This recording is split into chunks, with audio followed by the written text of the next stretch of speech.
everybody. My name is Michael Aguinaga. We're here at the Museum of Discovery and Science, and today we're going to learn all about what we offer here in the museum. If you're a visitor and you're walking through, chances are the first exhibit you are going to see is our EcoScapes exhibit. And that actually starts right where I'm standing, and it actually continues all the way around for half of the first floor.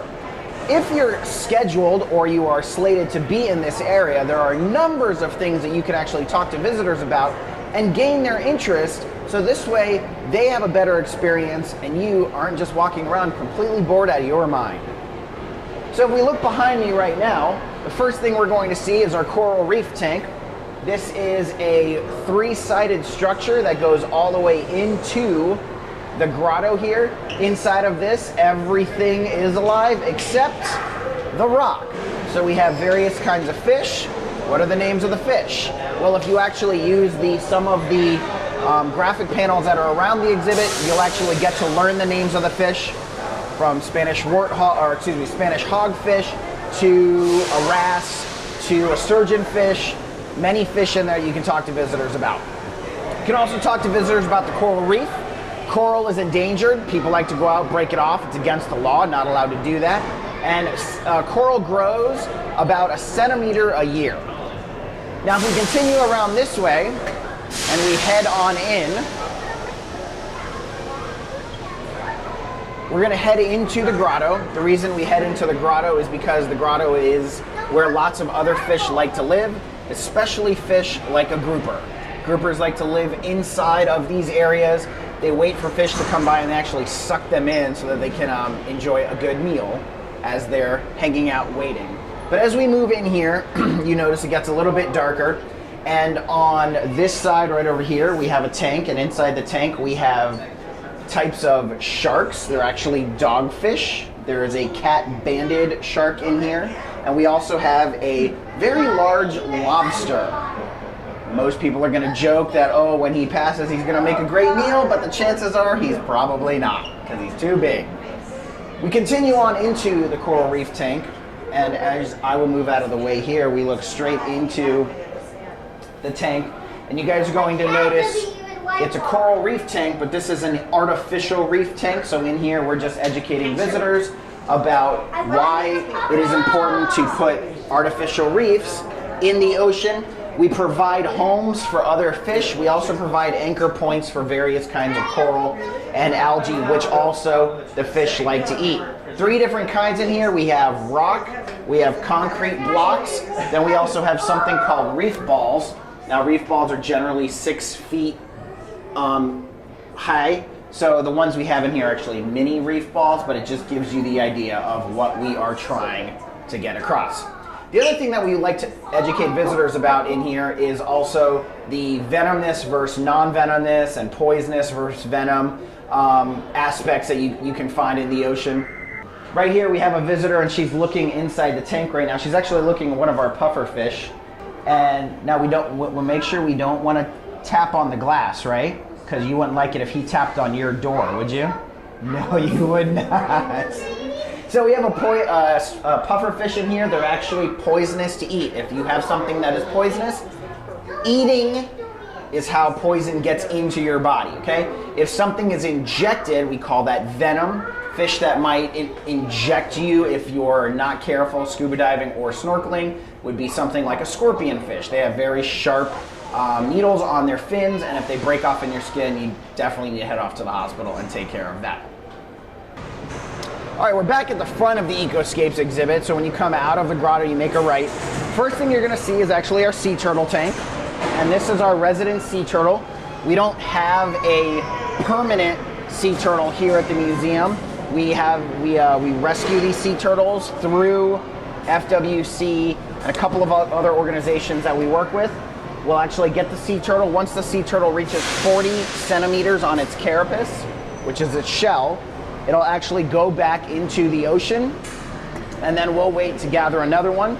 Cool little fact for the summer, we offer sea turtle walks, and you can actually talk to visitors about that, and we take 40 guests out to the beach to watch a mother sea turtle lay her eggs. We do not watch the hatchlings. As we continue down along the EcoScapes area in our coral reef section, We have our touch tank right over here, and this is where our level 1 animal handlers will actually learn how to handle the living invertebrates inside this tank, so that they can then present them to visitors in a safe way, and the visitors can touch them and have a very unique experience. Examples of animals that we have in here: we have horseshoe crabs, we have sea urchins, we have hermit crabs, and we have sea stars, just to name a few. And through our level 1 training, you'll learn all of them as well. Another key point is engaging a visitor. How do I walk up to a visitor and engage them in conversation? I know a lot of staff and volunteers find this hard to do. We may be introverts, it may not be your thing, or the visitor is giving off negative body language like arms folded or something to that effect, or maybe you're just having not so well of a day. Well, if you're a staff or volunteer, you gotta remember, you gotta choose your attitude. So you come in with a smile on your face, you're ready to go. How do I engage a visitor? Well, I wanna show you guys a couple of cool ways that you can actually engage a visitor using one sentence based on what a visitor is doing. And as you're about to see, there's a family standing at the touch tank hoping to see something. Chances are, more often than not, that visitor will reach their hand into the tank not knowing they're not supposed to. And that is key. The staff member, you can come over and encourage the visitor to touch something under your supervision. So you might pick it up, you may show it to them, but under no circumstances do you want the visitor's hands in the tank. So you bring the animal to them. Hi folks, would you like to touch something? Yeah? Yeah? So this is our touch tank, and of course you can touch anything that's inside of here. Which one do you want to touch? That one. That one over there? What if I grab one that's a little closer? Oh, that might be. Here, I'll grab this guy right here for you. It's red. So that's algae on it, and if you want to touch, you can touch right here on the side. You want to touch? Little, okay, good. Nice. So, and actually, you rarely get to see the bottom, so these are the gills right over here. These is what it uses to grab food, and this is what it helps steer around on the bottom. And of course, he got into a fight, so he's missing a little piece there. And then when we put him back, we upside down. We don't want any air pockets. So we turn him right side up, and then he goes on his merry little way. We also have sea urchins in here. You want to see a sea urchin? Oh, yes. Is it going to spike you? Nope. This is called a pencil urchin. And if you watch, you can see his spine start to move. Although I'm shaking. There we go. And where's its mouth? Here, at the bottom. Yep, look at that. That's its mouth right there. Pretty cool, right? Yeah. See, and then this happens. But now the fun thing is, they actually use their tail and they'll flip themselves right side up. The first floor likes to change, and we're changing, we're changing ecosystems. So we go from the coral reef and we actually move into what we like to call is the brackish water. So brackish water, in case you don't know, is a mix of salt water and fresh water. If you're from Florida, you probably already know where you're going to find brackish water, and that is in the Keys. Animals that like to live in brackish water are terrapins. You don't know a terrapin. A lot of people might go like Maryland, like the Maryland terrapins. Well, yes, and a terrapin is actually a type of turtle that lives in brackish water. It's a very teal-looking turtle, but you're also going to notice the mangroves. And it's a good thing to talk to visitors about. 3 kinds of mangroves. You have red mangroves, black mangroves, and white mangroves. These mangroves that you see here with the finger-like projections, these are your red mangroves. I know it's hard to see on the video right now, but there's a mangrove way back there at the top. It's called a white mangrove all the way in the back there. That mangrove likes to live above the water. And then the final mangrove is the black mangrove, and that one is right here, and that is this guy.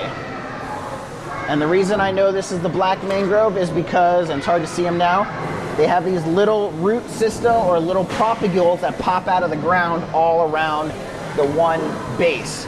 One other cool thing about mangroves, as you guys can see, if you notice, we have a lot of yellow leaves. We call these sacrificial leaves. And that is because since these plants or these trees live in brackish water, the salt water gets absorbed into the tree. Now, of course, nobody wants salt inside of their body or inside of their tree. So actually what these trees do is they send all the salt to certain leaves called sacrificial leaves, and the leaf eventually falls off once it's absorbed all that salt and died. So they only get rid of a few leaves to keep the rest of the tree healthy. Mangroves are also endangered. You're not allowed to cut them out. You're not allowed to pull them out of the ground. If you do, you can face fines and other consequences. As we move on, another animal that you might find in brackish water are crocodiles. But if we move into the more freshwater areas, as you guys can see behind me, you're going to find alligators. Now, cool fact about Florida, only place in the world where alligators and crocodiles live together. Now, they don't live side by side, share a home, but you can find both in the same vicinity of each other, which is pretty crazy. So only 2 places in the world you can actually find alligators, here in the United States and in China. Of course, we have American alligators, and they have Chinese alligators. Theirs live usually along the Yangtze River. Ours live here in the Everglades, and you can find them from here all the way up to Tennessee, last time that I've heard. Generally the southeastern United States. And from when they're very young, they're taken care of by mom, not dad. Dad will try to eat them, as they are opportunistic feeders. So daddy alligators will eat whatever they can get in their mouth, even if it's a baby. Mom protects them up to a certain age, and then they're gently persuaded to move on to be on their own and not be around mom anymore. Cool thing about them also when they're young, they have stripes on their back that help them camouflage in the sawgrass so that they can hide and that they have their own ways of protecting themselves. But when they are born, they come with all their nails, all their teeth, they come with a strong tail. So even as babies, they can still hurt. So generally you want to stay away from them. And if they can't protect themselves because you're too big, wherever there are babies, there is guaranteed to be a mommy alligator. And she sees you way before you see her. And as we continue moving through, you're going to notice a couple of cool plants. You're going to notice we have sawgrass here. We also have a cypress tree right here. Cypress tree, how do I know it's a cypress tree? Well, without looking up, because there's no top, if I look at these things right here, these are called cypress knees. And cypress trees like to live in very wet areas, sometimes full of water. Well, of course, they need some way to exchange gas with the atmosphere. So what they do is they grow these knees, and the tips of them are actually what does the gas exchange with the environment so that the rest of the tree can stay underwater. And you see a lot of these, if not down here, if you head up into Central Florida, you definitely see a lot of these in that area. We're now on the back half of the EcoScapes exhibit, and right in here next to me is our freshwater turtle exhibit. So we have different species of freshwater turtles in here. We have yellow-bellied turtles, we have red-eared sliders, and these guys, these are the ones you find out on the side of the road. You may have found them inside your pool at one point or another. Cool fact though, red-eared sliders are actually not native to Florida. Yellow-bellied sliders, because they have a yellow belly, are. A couple of cool things to remember at this exhibit. Freshwater turtles can bite. They do have a very powerful jaw that can bite, hurt your finger. So if you're ever floating around and you see kids sticking their fingers in there, remind them that their fingers look like food and that they might come up and nip their fingers. We definitely don't want to see that happen. We've never had that happen. And that's just to the diligence of our staff, making sure that we keep our visitors safe and also our turtles safe. Another thing you might uncover while you're here is people like to throw things into the tank. If you ever see something like that and you're comfortable with it, by all means, pull it out. If you're not, contact a manager or somebody with a radio ASAP so we can get it out of there. We don't want our turtles eating somebody's leftover lunch or candy.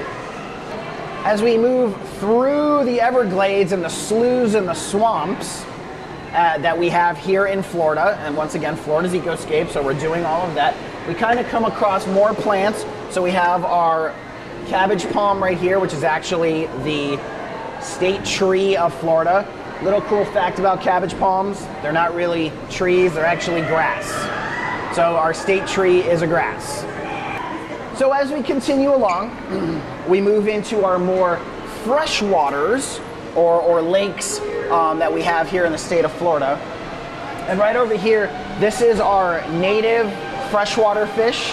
So if we look in here, we have some alligator gar in here, and these are fish that you can find here in the state of Florida that you're supposed to find. They're native. Now, what about those non-native fish? Well, if you look down in this direction, we have one of the more common invader fish, and this right here is a black pacu. They're actually related to the piranha of the Amazon. No, they're not voracious eaters like they are. They are actually omnivores. They do eat meat and vegetables. They love cherry tomatoes and they love green beans. And this guy's been here as long as I have. So these guys also live in the lakes that you might have around your house. So you gotta be careful if you're swimming in those lakes. One, because we do live in Florida, which is the alligator capital. You know, we got alligators everywhere. You also gotta be careful of these guys, as they like to nibble toes sometimes because, it looks like something they might wanna eat, okay? But now, once we get out of the water, you start heading into the scrub habitat, and now we're talking about places like Weston, Coral Springs, Tamarack, I'm trying to think anywhere else, Wellington, and you're way out west. And that's our scrub habitat, which is right behind me here. And you're gonna notice right on top, you've got all this sand and dry land, but you're gonna have some cacti, ferns, you're gonna have the pine tree. So you have various things that did live out there, and if you actually can find some uninterrupted areas out there, you're gonna still find this. The cool part about this exhibit, though, is as I walk in, I'm going underground. I'm literally underground right now. The ground, you can see it, is above me. Now, why am I trying to show you underground or a visitor underground? Well, you wanna start with one of the more endangered animals here in the state of Florida, and that is our gopher tortoise. And these are our gopher tortoises down here. Gopher tortoises are actually a keystone species. Now, what is a keystone species? What does that mean? Well, a keystone species is an animal that if this animal is endangered or something is wrong with this animal, well then something happens to all the other animals underneath it. Gopher tortoises love to dig. They spend their whole life digging, and what do they dig? Tunnels, not holes, tunnels. Many tunnels, miles of tunnels. And what we're trying to show here are those miles of tunnels underneath South Florida. And we're just gonna take that as an example. And all of these animals live in those tunnels. They all don't live together because you have snakes, you have rabbits, you have box turtles, you have another snake, you have gopher tortoises. So you have lots of animals. Of course, they live in very different sections of this, and they hole it up and they make certain parts their home. But people like to develop, and when they develop, they're developing over these lands, and actually these animals can't get back out. Hence, the gopher tortoise is endangered, making a small comeback, but unfortunately they still are on the endangered species list. Here at the museum, we're very honored to have them as a keystone species so that we can talk to visitors about them. Very unique thing about our EcoScapes area is we have this sub-level that just kind of gets above the first floor but doesn't reach the second floor. And up here, a couple of cool things you can talk to visitors about. First thing is you can talk about the water story, how water rains up in northern Florida, and this is kind of just giving you that idea of northern Florida. It's foresty, it's upland, so if we know anything about the way water travels, it's a very easy one. We know that if it hits the top of the state, it's going to eventually flow down the state. We here in South Florida are actually the end of the state, so all the water is flowing down to us from the from the northern parts of Florida. The other cool thing that you could talk to visitors about, and this is something that not many people know about, but currently, yes, I'm standing near the bugs, but what's around the bugs is the more impressive point to be had. If you guys noticed, we have all these shells and turtles and bones and jaws and all this stuff. Why is it there? Most people just think it's there because it's cool and it looks like decoration. We're actually showing you the first and probably the earliest forms of a trash site that was from many years ago. We're talking during the times of the Native Americans.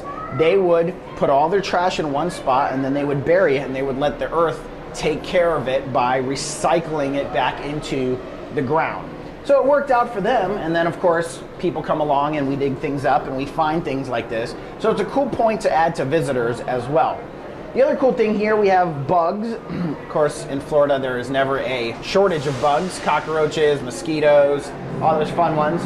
But in here we have hermit crabs, we have a Madagascar hissing cockroach, a Florida ivory millipede, and we also have a Tanzanian tailless whip scorpion.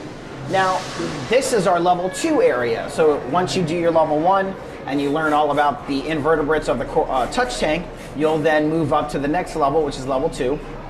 And you'll learn how to handle all of our bugs and learn how to talk to visitors about our tarantulas and our scorpions as well. Speaking of tarantulas and scorpions, we've got a few back here as well. And in the first tank here, we have our scorpion. And the cool thing about these areas are, once again, we've got these awesome signs here so that you can read up on a couple of the cool facts about these animals and then talk to visitors knowledgeably about them instead of just walking around and just read the sign. Don't let a visitor read a sign. Help them out. Tell them a cool fact. Hey, cool fact about scorpions is their mortal enemy is a tarantula. Anytime you see them, they always are fighting each other. Okay? The emperor scorpion, also cool little fact, turns green under a black light. Next to the scorpions in the next tank here, we have our tarantulas, 4 different kinds of tarantulas. We also have our awesome life science staff here who are actually going to take care of feeding and watering them right now. And if you ever find something wrong in these tanks or an animal has gotten from one tank to the other, let us know. Let life science know. They'll take care of it. Are we feeding? Just water. Just watering. Okay. So you'll learn all about these guys. We do not handle the tarantulas. We do not handle the scorpions. We don't handle the scorpions because they can sting you. We don't handle the tarantulas because they can bite you. They also can make you itch a lot with the hair all over their body. Now, one other cool animal that we have up here in the upland forest, and maybe you see them if you live in certain parts of Davie or Weston, is you see them at night and sometimes you sit there and you're like, oh, that's just a bird. Well, the birds don't like to fly out at night. So what we're going to do is we're going to let you guys get up in here nice and close, right to the left of the root there. And these are Egyptian fruit bats. Hence I said fruit. Could you imagine what they eat? Yes, they only eat fruit. They do not suck your blood. They don't want to bite you. They're not going to eat your dog. They're not going to eat your pig. They literally only eat fruit. Now, the reason this is covered with plexiglass the way it is because instead of eating, these guys actually chew. They chew their fruit, they drink all the juices, and then they spit out whatever's left, and then they go to the bathroom. Call it guano, and guano is very high in ammonia. If you've never had the privilege and honor of smelling ammonia, it's a very strong scent. Imagine 10 bats in here creating it on the daily. You have to wear a mask in there or you cannot breathe.